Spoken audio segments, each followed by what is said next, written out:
ಪಂಚಪೀಠದ ಗುರು ಪರಂಪರೆಯನ್ನು ಇಂದಿಗೂ ಕೂಡ ನಮ್ಮ ಮನೆತನದ ಹಿರಿಯರಾಗಲಿ, ನನ್ನ ತಂದೆಯವರಾಗಲಿ, ತಾಯಿಯವರಾಗಲಿ, ಮಕ್ಕಳಾಗಲಿ ಎಷ್ಟು ಶ್ರದ್ಧೆ ಭಕ್ತಿಯಿಂದ ನಡೆದುಕೊಂಡು ಬಂದವರು.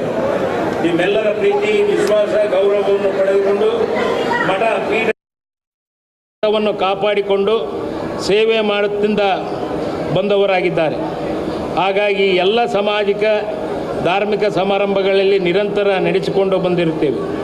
ಬಂಧುಗಳೇ, ದಾವಣಗೆರೆ ನಗರಕ್ಕೆ ತನ್ನದೇ ಆದಂಥ ಇತಿಹಾಸವಿದೆ. ಕವಿವಾಣಿಯಂತೆ ಸರ್ವ ಜನಾಂಗದ ಶಾಂತಿಯ ತೋಟ ಎಂಬ ಶಾಂತಿಯ ನಗರವಾಗಿದೆ. ಇಂದು ಮೂಲಭೂತ ಸೌಕರ್ಯಗಳಿಂದ ಸುಂದರವಾದ ಸ್ಮಾರ್ಟ್ ಸಿಟಿಯಾಗಿದೆ. ನಮ್ಮ ನಾಡಿನ ಮಕ್ಕಳ ಭವಿಷ್ಯದಲ್ಲಿ ವಿದ್ಯಾವಂತರಾಗಲು, ಪದವಿ ಶಿಕ್ಷಣ ಪಡೆಯಲು ರಾಜ್ಯ ಹೊರ ರಾಜ್ಯಗಳಿಂದ ಬಂದು ವಿದ್ಯಾರ್ಥಿಗಳು ಸದ್ಮಾಧ್ವಕ ವಿದ್ಯೆಗಳ ಅನುವಾಗಲೆಂದು ನಮ್ಮ ತಂದೆಯವರು, ಅವರ ಸಮಕಾಲೀನರು, ಸಮಾಜದ ಹಲವಾರು ಹಿರಿಯರ ಸೇರಿ ಮಾಡಿದ ತಪಸ್ಸಿನಿಂದ ಕಟ್ಟಿದ ಸಂಸ್ಥೆ ಬಹು ದೊಡ್ಡದಾಗಿ ಬೆಳೆದಿದೆ. ಈ ಅಡಿಯಲ್ಲಿ ಬಾಪೂಜಿ ಆಸ್ಪತ್ರೆ, ನಮ್ಮ ಹೈಟೆಕ್ ಆಸ್ಪತ್ರೆಗಳು, ಮೆಡಿಕಲ್ ಕಾಲೇಜುಗಳು, ಶಿಕ್ಷಣ ಸಂಸ್ಥೆಗಳಾಗಿರಬಹುದು, ದಾವಣಗೆರೆ ವಿಶ್ವವಿದ್ಯಾಲಯ ಆಗಿರಬಹುದು, ಸರ್ಕಾರಿ ಸಂಸ್ಥೆ, ಖಾಸಗಿ ಹತ್ತಾರು ನೂರಾರು ವಿದ್ಯಾಸಂಸ್ಥೆಗಳಿಂದ ತುಂಬು ತುಳುಕುತ್ತಿರುವ ನಮ್ಮ ನಗರದ ದಕ್ಷಿಣ ಕಾಶಿ ಎಂದೇ ವಿದ್ಯಾನಗರ ಎಂದೇ ಹೆಸರಾಗಿದೆ. ಈ ಸಂದರ್ಭದಲ್ಲಿ ಇಷ್ಟೆಲ್ಲ ವಿಷಯಗಳನ್ನು ಪ್ರಸ್ತಾಪ ಮಾಡುವ ಉದ್ದೇಶ ಏನೆಂದರೆ, ನಮ್ಮ ನಗರದ ಇಷ್ಟೆಲ್ಲ ಇತಿಹಾಸ ಹೊಂದಲು ಕಾರಣ ಒಂದು ಅಗೋಚರ ಶಕ್ತಿ ಎಂದರೆ ಸರ್ವ ಸಮಾಜದ ಎಲ್ಲ ಗುರು ಪರಂಪರೆಯ ಆಶೀರ್ವಾದ ಬಲವೇ ಆಗಿದೆ. ಶ್ರೀ ಗುರುವೇ, ನೀನೆಲ್ಲಿದೆಯೋ ಪಾದವನ್ನಿಟ್ಟು ಈ ನೆಲವೇ ಸುಕ್ಷೇತ್ರ, ಜಲವೇ ಪಾವನ ತೀರ್ಥ, ಸುಲಭ ಶ್ರೀ ಗುರುವೇ ಕೃಪೆಯಾಗು ಎಂಬ ಶರಣರ ವಾಣಿಯಂತೆ ಈ ನಗರಕ್ಕೆ ಅನಾದಿ ಕಾಲದಿಂದಲೂ ಗುರು ವಿರಕ್ತರ ಪಾದ ವಿನ್ಯಾಸದ ತಪಶಕ್ತಿ ಅಡಗಿದೆ.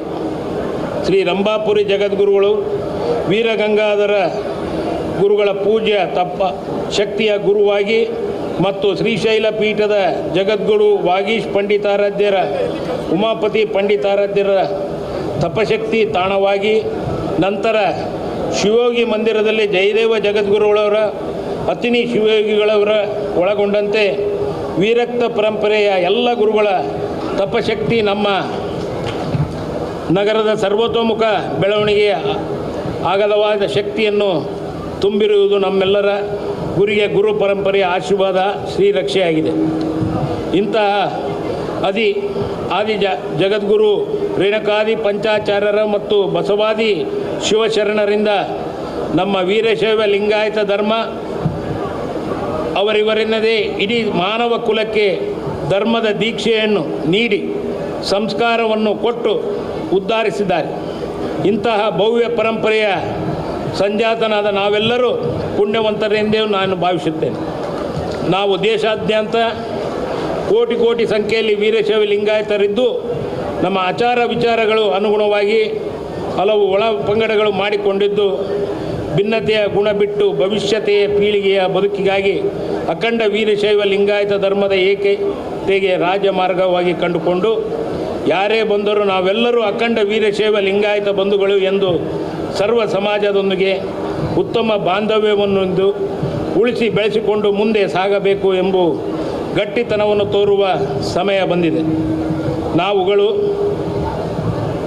ಸಂಘಟಿತರಾಗಲು ಅಖಿಲ ಭಾರತ ವೀರಶೈವ ಲಿಂಗಾಯತ ಮಹಾಸಭಾದ ರಾಷ್ಟ್ರೀಯ ಅಧ್ಯಕ್ಷರಾದ ಶಾಮನೂರು ಶಿವಶಂಕರಪ್ಪನವರು ಯಾವತ್ತೂ ಗುರು ವಿರಕ್ತರ ಪರಂಪರೆಯ ಆಧಾರಕರಾಗಿ ಅವರೆಲ್ಲರ ಆಶೀರ್ವಾದ ಮತ್ತು ಮಾರ್ಗದರ್ಶನದಿಂದ ವೀರಶೈವ ಲಿಂಗಾಯತ ಸಮಾಜವಾದ ಸರ್ವತೋಮುಖ ಅಭಿವೃದ್ಧಿಗೆ ಸಂಕಲ್ಪ ಮಾಡಿರುವುದಾಗಿ ನಮ್ಮೆಲ್ಲರ ಒಳಪಂಗಡಗಳ ಒಗ್ಗೂಡಿಸುವ ಮೂಲಕ ಏಕಪಥ ರಾಜ್ಯ ಮಾರ್ಗ ಕಂಡುಕೊಳ್ಳುವ ಉದ್ದೇಶದಿಂದ ರಾಜ್ಯ ರಾಷ್ಟ್ರಗಳ ಎಲ್ಲ ವೀರಶೈವ ಲಿಂಗಾಯತರ ಮುಖಂಡರು ಹಾಗೂ ಇಡೀ ಸಮಾಜ ಬಂಧುಗಳ ನಿಮ್ಮೆಲ್ಲರ ಸಂಗಮದೊಂದಿಗೆ ಈ 2 ದಿನಗಳ ಪರಂತರ ಶ್ರೀ ಜಗದ್ಗುರು ಪಂಚಾಚಾರ್ಯರ ಸಾನ್ನಿಧ್ಯದಲ್ಲಿ ಅಪಾರ ಶಿವಾಚಾರ್ಯ ಸಮ್ಮುಖದಲ್ಲಿ ಈ ಶೃಂಗಸಭೆಯನ್ನು ಏರ್ಪಡಿಸಲಾಗಿದೆ.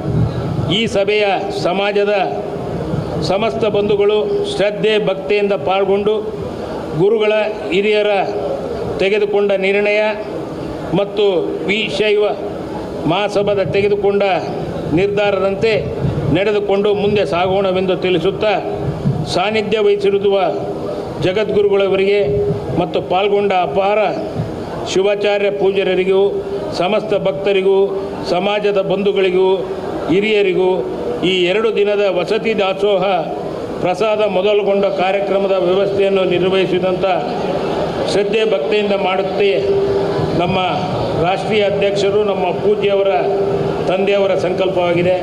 ಅದಕ್ಕೆ ನಾವು ನೀವೆಲ್ಲರೂ ಸೇರಿ ಅವರೊಂದಿಗೆ ಕೈ ಜೋಡಿಸಿ ಸಂಘಟನಾ ಶಕ್ತಿಯನ್ನು ತೋರಿಸೋಣ ಎಂದು ಹೇಳುತ್ತಾ, ಗುರುಗಳ ಆಶೀರ್ವಾದದಿಂದ ತಂದೆಯ ಆರೋಗ್ಯ ಆಯುಷ್ಯ ವೃದ್ಧಿಯಾಗಿ ಬರುವ ದಿನಗಳು ಮತ್ತೊಮ್ಮೆ ಪಂಚಾಚಾರ್ಯರು ಮತ್ತು ವೀರಕ್ತರು, ವೀರಶೈವ ಲಿಂಗಾಯತರ ಒಳಪಂಗಡಗಳ ಸರ್ವ ಸಮಾಜದ ಎಲ್ಲ ಮಠಾಧೀಶರುಗಳು ದಿವ್ಯ ಸಾನ್ನಿಧ್ಯದಲ್ಲಿ ತಂದೆಯವರ ಶತಮಾನದ ಉತ್ಸವವನ್ನು ಆಚರಿಸೋಣ ಎಂದು ಭಾವಿಸುತ್ತಾ,